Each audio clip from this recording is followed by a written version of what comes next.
जमलेल्या माझ्या तमाम मराठी बांधवांनो, भगिनींनो आणि मातांनो,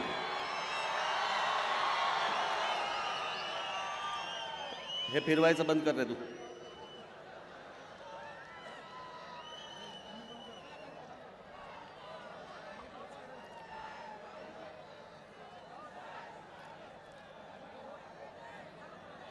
मी खरं तर आज इकडे आलोय तो तुम्हाला नाशिकमध्ये होणाऱ्या 19 तारखेच्या सभेचं आमंत्रण द्यायला आलोय. कारण इथे सिन्नरला येणं आवश्यक होतं, गरजेचं होतं, आपलं दर्शन घेणं गरजेचं होतं.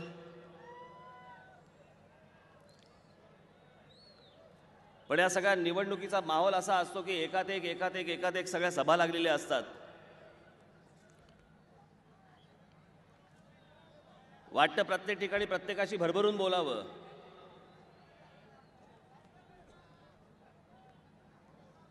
पण सभासभांमधला वेळ इतका असतो तिथे पोहोचण्याचा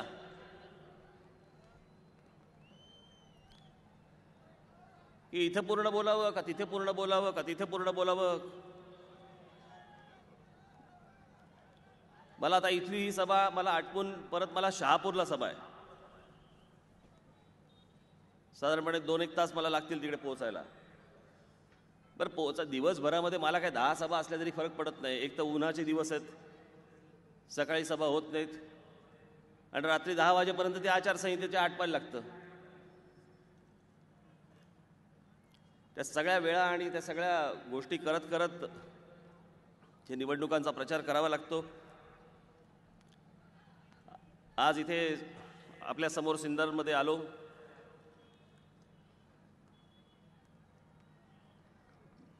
गेल्या लोकसभेच्या वेळेला आलो होतो, विधानसभेच्या वेळेला आलो होतो, आता परत आलोय. प्रश्न तेच,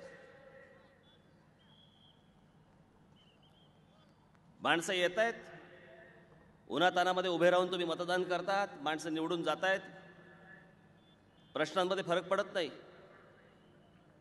आणि हे फक्त इथलं सिन्नरचं म्हणत नाही, हे महाराष्ट्रामध्ये सर्वदूर सगळीकडे हाच प्रकार आहे.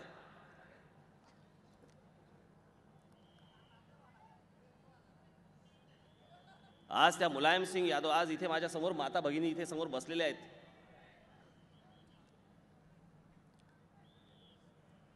मला ऐकून आज इतकी शरम वाटली की आमच्या देशामध्ये अशा प्रकारचे नेते जन्माला आलेले आहेत की जे अशा प्रकारची वाक्य बोलू शकतात, अशा प्रकारचं स्टेटमेंट करू शकतात भाषणामध्ये. यांच्या घरामध्ये आई बहिणी आहेत की नाही हा प्रश्न पडावा.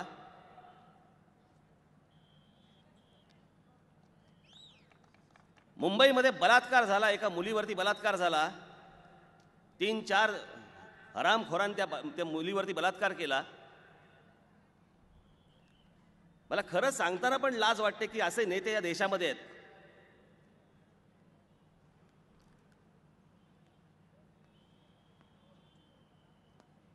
त्या मुलीवरती काय ओढवलं असेल, तिच्या कुटुंबावरती काय ओढवलं असेल. आपल्या प्रत्येकाच्या घरामध्ये बहीण असते, आई असते, सगळ्या कुटुंबामध्ये सगळे लोक असतात. त्या मुलीच्या कुटुंबियांवरती काय परिणाम झाला असेल. आणि हा माणूस, मुलायम सिंग सारखा माणूस आज काय स्टेटमेंट करत असेल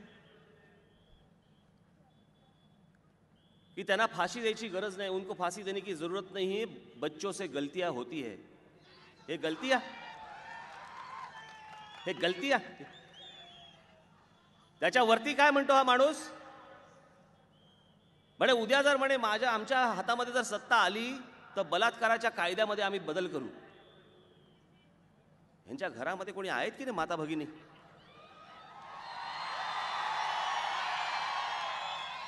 ही असली माणसं.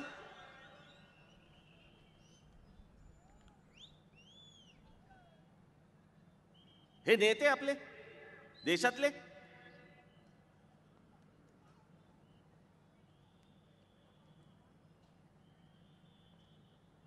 काही कोणाला काही पडलेलं नाही, कोणी कोणाला काही चाललं नाही. बस निवडणुका आहेत, निवडणुका लढवा.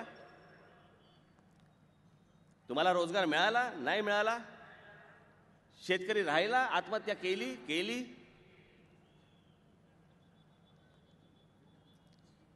त्यांच्यासाठी काही करावं असा विचार पण यांच्या मनामध्ये शिवत नाही, येत नाही.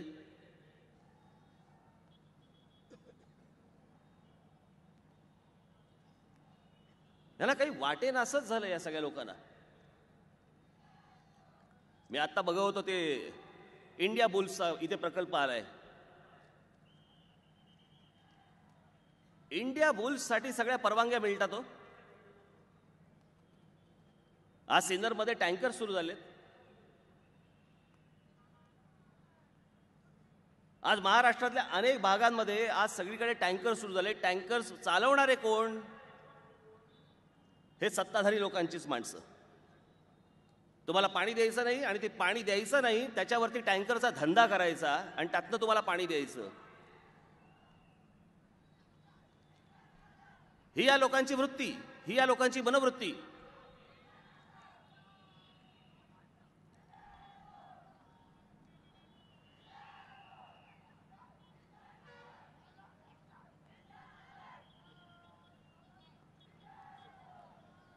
आपलेच आहेत ना.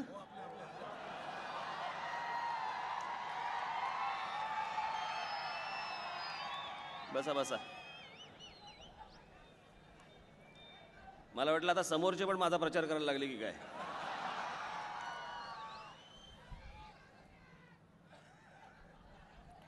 मी परवा दिवशी यवतमाळला गेलो होतो. इथे माझ्यासमोर माझे शेतकरी बांधव समोर बसलेले आहेत. मला आज माझ्याकडनं चुकून राहून गेलं. माझ्याकडनं खरं तर मी घरातनं निघताना ते काढून ठेवलं होतं. ते पत्र त्यांचं काढून ठेवलं होतं आणि पत्र मी निघताना विसरलो मी नेमका. आणि मला इथे आत्ता आल्यावरती माझ्या लक्षात आलं. म्हटलं अरे ते घरीच राहिलं पत्र. यवतमाळमधल्या एका शेतकरी बांधवांनी आत्महत्या करताना एक पत्र लिहिलंय. मी ते नाशिकच्या सभेमध्ये मी वाचून दाखवीन. त्याच्या पुराव्यासकट त्यांच्या स्वतःच्या हस्ताक्षरातलं पत्र.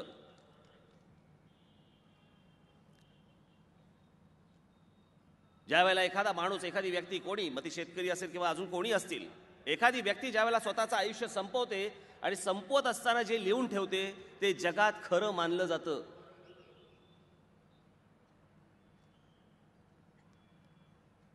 त्याने त्याच्यात सगळं सविस्तर दिलेलं आहे. मी का आत्महत्या करत आहे, कशासाठी आत्महत्या करत आहे.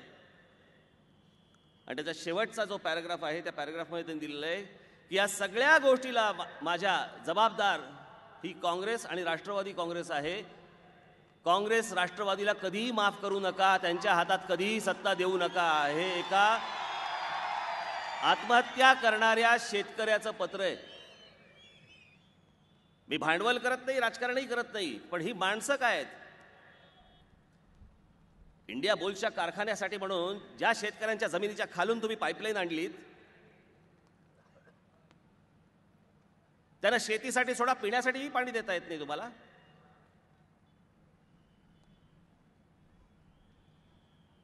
पण हे सगळं करण्यासाठी राज्यकर्त्यांच्या जाणीवा जाग्या असायला लागतात, तर ह्या सगळ्या पुढच्या गोष्टी घडतात, अन्यथा घडू नाही शकत.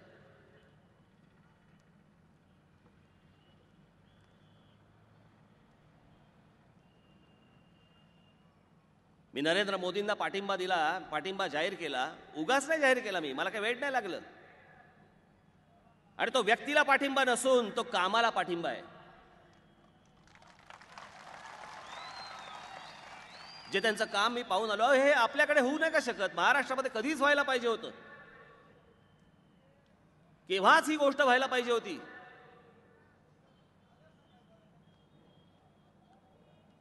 एका ठिकाणून तिथे ती नर्मदा नदी आणि त्या नर्मदा नदीवरनं त्यांनी कच्छच्या प्रांतामध्ये तिकडे पाणी पाठवलेलं आहे. तिथल्या शेतकऱ्यांना तर पाणी मिळालंच, तिथली शेतीही सुपीक झाली. त्याचबरोबरीने आता त्या संपूर्ण कालव्यावरती ते सोलर पॅनल त्यांनी लावलेले आहेत आणि आता तिकडे त्यांना वीज पण मिळते. त्यांना नाही लागला इंडिया बुल्स.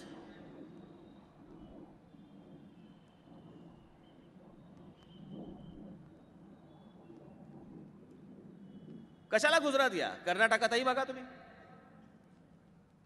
इतर प्रांतामध्ये बघा.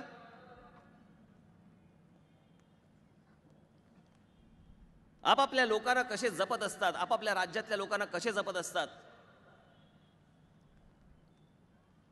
आज महाराष्ट्रातल्या कोणत्याही शहरामध्ये गेलो, प्रत्येक ठिकाणी ऐकायला एकच मिळतं, साहेब कंपन्या आल्या आहेत पण त्या कंपन्यांमध्ये परप्रांतीय घुसलेले आहेत, परप्रांतीयांना ठेवलेलं आहे, स्थानिक मुलांना तिकडे काम दिलं जात नाही, स्थानिक मुलांना काम दिलं तर 2-3 महिन्यांसाठी ठेवतात आणि परत बाहेर काढतात.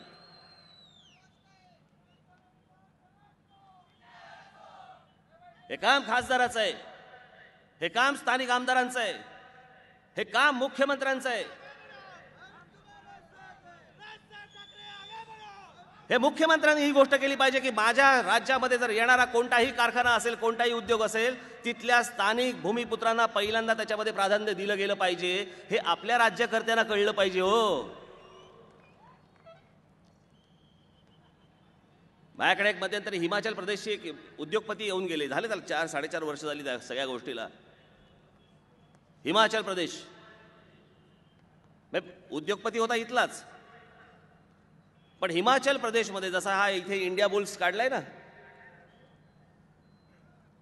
ऊर्जा प्रकल्प काढला, तसा त्यांनी तिकडे एक पॉवर प्लांट टाकलाय. मला त्या माणसाने सांगितलं, बघा कुठे हिमाचल प्रदेश. ज्या वेळेला ह्या माणसाने तिथे ऍप्लिकेशन दिलं, ते ऍप्लिकेशन दिल्यानंतर त्याला हिमाचल प्रदेशचे तिथले जे अधिकारी होते त्यांनी सांगितलं, आम्हाला वरून जे सांगितलंय ते तुम्हाला सांगतो, तुमच्या पॉवर प्लांटसाठी जे तुमचं ऍप्लिकेशन आलंय त्याच्यावरती आम्ही ताबडतोब सही करू, तुम्हाला हव्या त्या अटी म्हणजे आमच्या ज्या अटी आहेत त्या शिथिल करू, त्या शिथिल करून तुम्हाला आम्ही पॉवर प्लांटसाठी परवानगी देऊ. अट एक, हिमाचल प्रदेशमधल्या 80% भूमिपुत्रांना तुम्ही ह्या प्रकल्पामध्ये प्राधान्य दिलं पाहिजे, तर आम्ही हा प्रकल्प आत्ता इथे तुम्हाला द्यायला तयार आहोत. याला म्हणतात जाणीवा जागा असणं, राज्यकर्ता म्हणून काय असणं. आणि ज्या वेळेला हा प्रकल्प पूर्ण झाला, मी काय बोलतोय आपल्याला कळतंय का? जे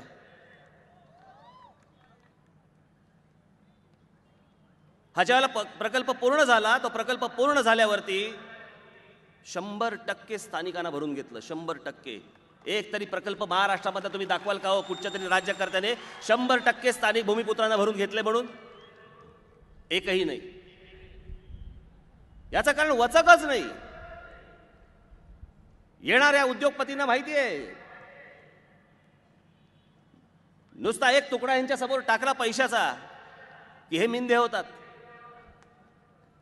आणि हे मिंदे झाले की आम्ही काहीही करायला मोकळे असतो. हे या सगळ्या उद्योगपतींना माहिती आहे, म्हणून हे महाराष्ट्रामध्ये होत नाही. आज लोकसभेच्या निवडणुका आहेत, मला मान्य, पण मी आपल्याला एक गोष्ट सांगू इच्छितो. हे राज्य, हे महाराष्ट्र राज्य या राज ठाकरेच्या हातात देऊन बघा, सगळ्यांना कसा वटणीवरती आणतो ते बघा फक्त. उद्योग तर उद्योग येतील, पाणी तर पाणी येईल, सर्व गोष्टी येतील, पण महाराष्ट्रातल्या जनतेच्या अटीवरती, तुमच्या अटीवरती येतील ते, त्यांच्या अटींवरती नाही. आज कुठच्याही उद्योगपतीला जर समजा तुम्ही विचारलात की पहिलं प्राधान्य तुला कुठे, तू उद्योग काढायचा असेल तर कुठे काढावा असं वाटतो, कोणत्याही उद्योगपतीचं म्हणणं असतं की आम्हाला महाराष्ट्रात उद्योग काढावा असं वाटतो. मग जर त्यांना जर ही गोष्ट वाटते, मग तुम्ही का नाही करत ह्या गोष्टी? तुम्ही का नाही त्याला बजवत?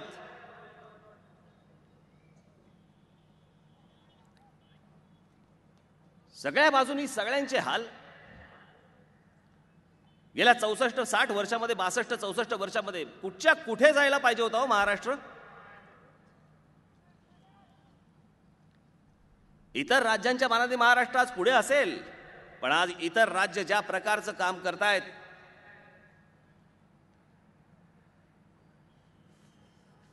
माझ्यावरती प्रांतीयतेचे शिक्के मारतायत, माझ्यावरती सगळ्या गोष्टी सांगतायत की राज ठाकरे हा संकुचित मनोवृत्तीचा आहे, राज ठाकरे हा फक्त राज्याचा आणि प्रांताचा विचार करणार आहे. हो, आहे, मी आहे तसाच आहे, मी आहे असाच आहे. आणि बाकीचे काय उदारमतवादी आहेत काय? कशा कशा गोष्टी सांगतात. या महाराष्ट्रामध्ये आपल्याला जर कल्पना असेल, माझे तरुण बांधव इथे समोर बसलेले, आपल्याला कल्पना असेल, BMW नावाची गाडी येते माहिती आहे आपल्याला. त्या BMW नावाची कंपनी महाराष्ट्रात आली होती. एक मुख्यमंत्री, महाराष्ट्र राज्याचे मुख्यमंत्री, त्यांना वेळ नव्हता आलेल्या शिष्टमंडळाशी बोलायला.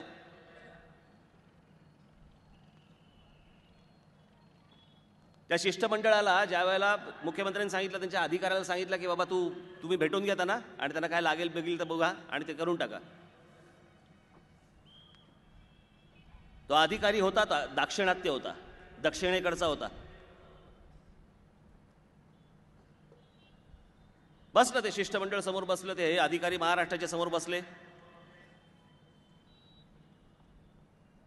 आणि त्यांनी जसा जसा प्रस्ताव सुरू केला तसा जसा प्रस्ताव आला, या अधिकाऱ्याने पहिल्यापासून नाही नाही नाही नाही, जमीन नाही मिळणार, हे नाही मिळणार, हे नाही मिळणार, हे होणार नाही, ही गोष्ट होऊ शकत नाही, घडणार नाही, हे नाही ते नाही. ते बोलले ठीक आहे, मग तुम्हाला नकोच असेल तर आम्ही निघतो. ते शिष्टमंडळ उठलं, बाहेर गेले. बाहेर गेल्या गेल्या त्यांनी तामिळनाडूमधल्या त्याच्या एका IAS अधिकाऱ्याला, मित्राला फोन केला. त्यांची नावं सांगितली की ही मंडळी आता माझ्याकडे येऊन गेली, हे सगळे BMW कारखान्याचे लोक आहेत, ह्यांचे हे नंबर, ही नावं, हे पत्ते, तात्काळ त्यांना फोन कर आणि तामिळनाडूला बोलून घे. त्या माणसाने त्या सगळ्या आलेल्या शिष्टमंडळाला, BMWच्या शिष्टमंडळाला त्यांनी फोन केला, त्यांना बोलवून घेतलं तामिळनाडूला. महाराष्ट्रामध्ये येणारा BMWचा कारखाना तामिळनाडूमध्ये गेल्या. तुमच्या महाराष्ट्रातल्या आपल्या हजारो जणांच्या नोकऱ्या तिकडे तामिळनाडूमध्ये गेल्या.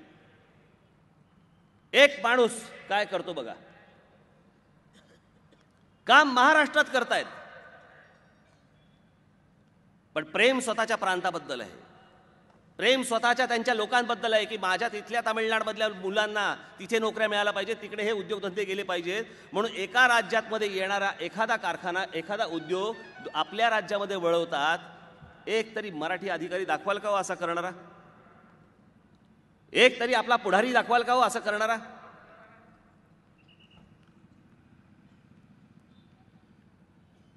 आज शरद पवार साहेब आज जवळपास 4 वेळा महाराष्ट्र राज्याचे मुख्यमंत्री झाले, कृषी मंत्री झाले, अजून काय संरक्षण मंत्री झाले, सगळं झालं.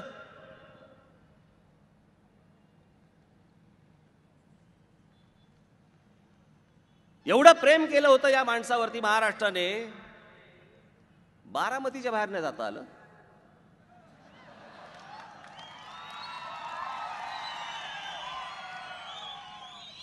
महाराष्ट्र नाही आपला वाटला. आज महाराष्ट्र बारामती MIDC जाऊन बघा, बारामती MIDC मध्ये आलेले उद्योग बघा, तिथे आजूबाजूला आलेले उद्योग बघा. का नाही माझ्या नाशिकमध्ये, का नाही माझ्या मराठवाड्यात, का नाही माझ्या विदर्भामध्ये, का नाही माझ्या कोकणात? म्हणून मी त्याशी म्हटलं ना, मला आतापर्यंत आपापले मतदारसंघ सोडून महाराष्ट्र हा माझा मतदारसंघ आहे असे म्हणणारे, जो मी म्हणतोच, पण असे म्हणणारे महाराष्ट्रामध्ये फक्त मला 2च माणसं आजपर्यंत दिसली की ज्यांना वाटलं महाराष्ट्र हा माझा मतदारसंघ आहे. एक पूर्वी यशवंतराव चव्हाण आणि दुसरे स्वर्गीय माननीय बाळासाहेब ठाकरे. ही 2 माणसं सोडली तर इतर कोणालाही काही वाटलं नाही. तुम्ही विचार करा ना, बोलता बोलता आपण बोलतो. आता ते नाही आहेत बिचारे, पण ते स्वर्गीय विलासराव देशमुख लातूर, अशोक चव्हाण नांदेड, अजून कोणीतरी फलाना ढिमका, हा इथला महाराष्ट्राचा कोण?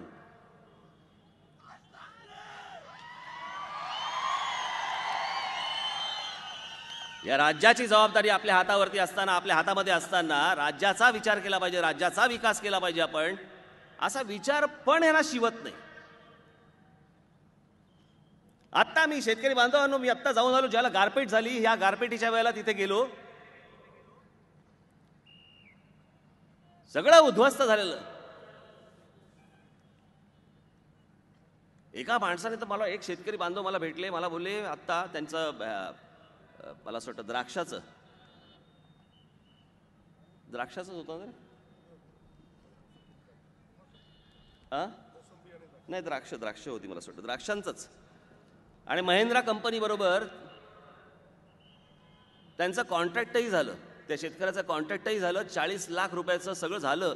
आता 40 लाख रुपये येणार आणि गारपीट झाली. सगळं नुकसान. हे सगळं नुकसान झाल्यावरती मी जेव्हा तिथे गेलो, त्यांना भेटलो, अनेकांना भेटलो, तिथल्या अनेक शेतकऱ्यांना भेटलो. शेतकऱ्यांना भेटल्यानंतर मला असं तिथे एका ठिकाणी मी चहा प्यायला बसलो होतो. तिथले स्थानिक पत्रकार आले. मी म्हटलं बाबा आता मला तुम्ही छळू नका. आता म्हटलं तिथे काय मुलाखती मी देत बसणार नाही आहे.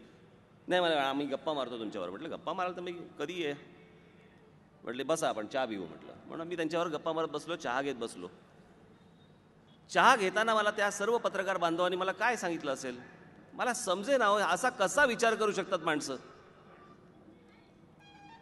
तिथे 2 का 3 दिवस अगोदर आपले तुमचे शरद पवार साहेब आणि पृथ्वीराज चव्हाण हे दोघे जण तिकडे गेले होते. त्यांचा दौरा झाला. काय दौऱ्यात केलं असेल त्यांनी जेव्हा मला सांगितल्यावरती मला प्रश्न पडला, हे असा कसा विचार करू शकतात. लोकसभेच्या निवडणुका लागल्या असताना हे दोघे नेते तिकडे गेले. काँग्रेसच्या मतदारसंघामध्ये जिकडे गारपीट झाली तिकडे पृथ्वीराज चव्हाण गेले. राष्ट्रवादीची इकडे जिकडे गारपीट झाली होती त्याच मतदारसंघामध्ये शरद पवार साहेब गेले. शेतकऱ्यांमध्ये विभाजन करता की हा मतदारसंघ त्याचा, तो माझा शेतकरी नाही, हा मतदारसंघ माझा, हा माझा शेतकरी. हे जर निवडणुकीच्या काळामध्ये जर समजा मतदारसंघांची वाटणी जर शेतकरी बांधवांमध्ये करत असतील तर हे जिथे जिथे असतात राहत आले आतापर्यंत त्यांच्यासाठी तर मग तुम्ही कोण आहात? कोणीच नाही आहात. बरं असंही काही नाही की त्यांच्या भागामधले शेतकरी बांधव फारच सधन आहेत. तिथेही लक्ष नाही. म्हणजे नक्की लक्ष कुठे आहे? या सगळ्या गोष्टी या जर आणायच्या असतील, नीट करायच्या असतील, पहिल्यांदा आपण एक गोष्ट पण समजून घेतली पाहिजे की बाबा आपल्याकडे माहितीच नसतं खासदाराचं काम काय, आमदाराचं काम काय, नगरसेवकाचं काम काय. खासदारांनी ह्या सगळ्या गोष्टी लोकसभेमध्ये तिकडे मांडून ह्या करवून आणल्या पाहिजेत. त्याच्या परवानग्या आणण्यासाठी म्हणून तिथे खासदाराची खरं तर नेमणूक असते. छोट्या छोट्या गोष्टी करण्यासाठी खासदार जात नसतात तिथे. पण त्या सगळ्या गोष्टी करण्यासाठी म्हणजे आज बघा मला सांगा, तुमचा आज नाशिक सिन्नर हा रस्ता देखील 4 पदरी अजून होत नाहीये. इथून पुण्याचा होत नाहीये. म्हणजे तुम्हाला जर उद्या कुठे जायचं असेल, तुम्हाला जर समजा आज तुमची मुलं आहेत, आज तरुण आहेत, नवीन येणाऱ्या पिढ्या आहेत, त्यांना जर उद्योगधंद्यासाठी, शिक्षणासाठी जर इतर बाजूच्या कुठच्या तरी जिल्ह्यामध्ये चांगल्या शहरामध्ये जायचं असेल, कसे जाणार?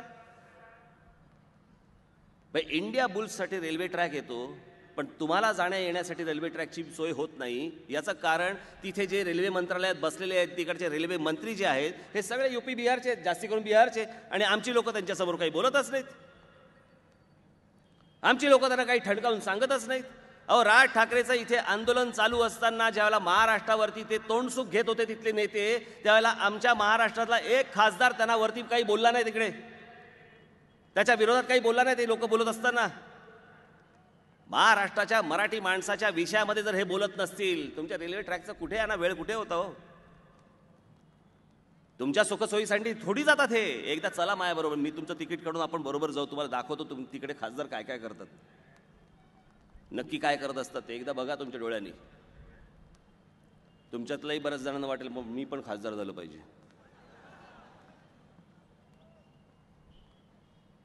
या असल्या लोकांच्या भूलतापांना बळी पडू नका आता बाबांनो. हे भुजबळ बिजबळ येतील, त्यांचे सगळे लोक येतील, पैसे वाटतील, पैसे वाटले घ्या.